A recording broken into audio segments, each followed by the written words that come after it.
So I didn't expect this. I thought that Once and Always was a darker, more mature episode special, as you call it. Like, I generally thought what we got was the peak of how mature this show could actually go if they decided to go down that road.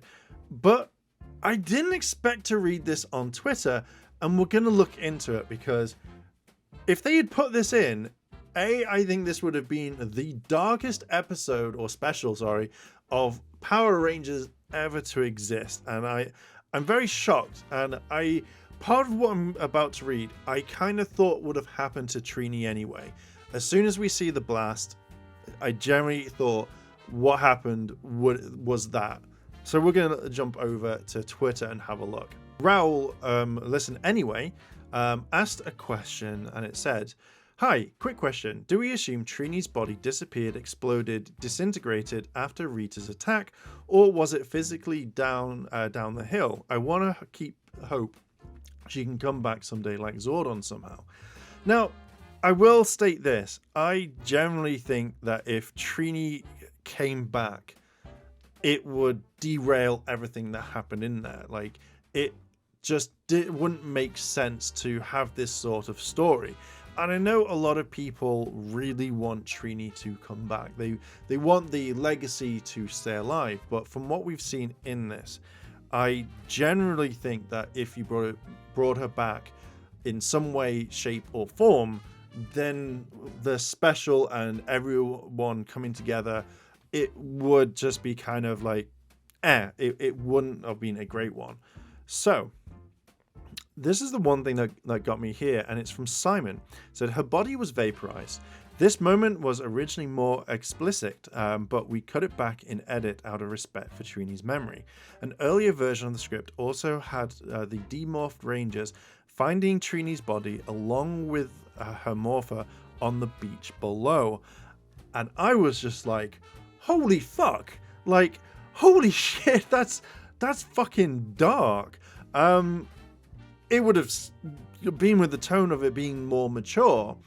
And when I kind of read this originally, for me personally, the way that I would have shown the kind of the death a little bit more would be as the Rangers are on the hill, they're looking down, then it cuts to the morpher on a rock or something, kind of ledged, or at least then pulling away from the morpher, and then that would have shown it. That to me would have signified this a little bit more, and it kind of would have added to it. So let's have a look at some of the replies.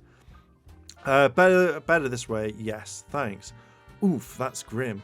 I'm glad you went with the Tema version, but it's oddly satisfying to know that you were willing to go full tilt. And I will agree with Captain Subpar on this one. I will wholeheartedly agree that this would have been something that they really went into, rather than it being kind of it's fine. That ending killed me so much in a good way. It was good, but if you're telling me there's an R-rated cut of this movie with that and more, I'd be down to see it. And I agree with Alan. I wholeheartedly would like to see a more kind of like an R-rated version of this, because I feel like there's so much more to this.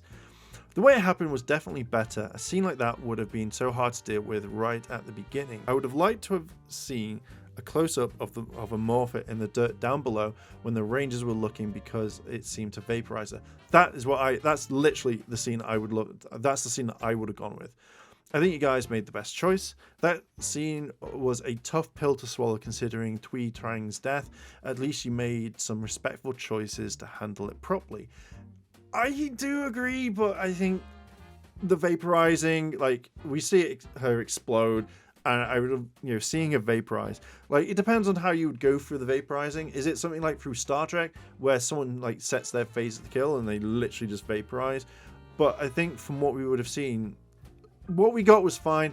I would have liked to have seen the morpher, but we could have seen more, and I would have loved to kind of see like what happened.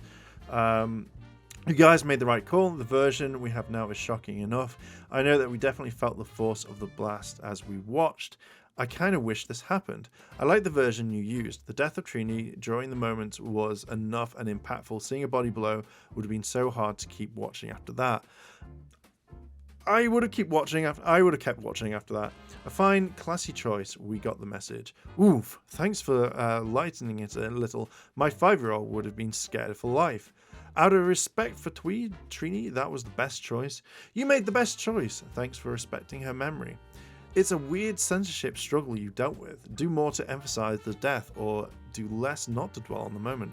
Good choice. Good choice. That'd be little too much.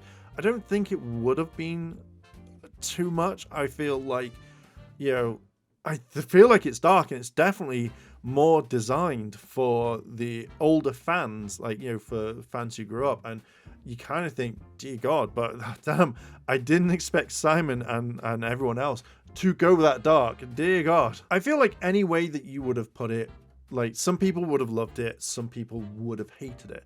I feel at least you could have shown the morpher as on a rock or something, and it kind of pans out and slowly fades to black. That I think would have been more to it. I think the reason with Trini and her death, it just felt like they led up to it, it's over and done with, and then the whole thing can carry on.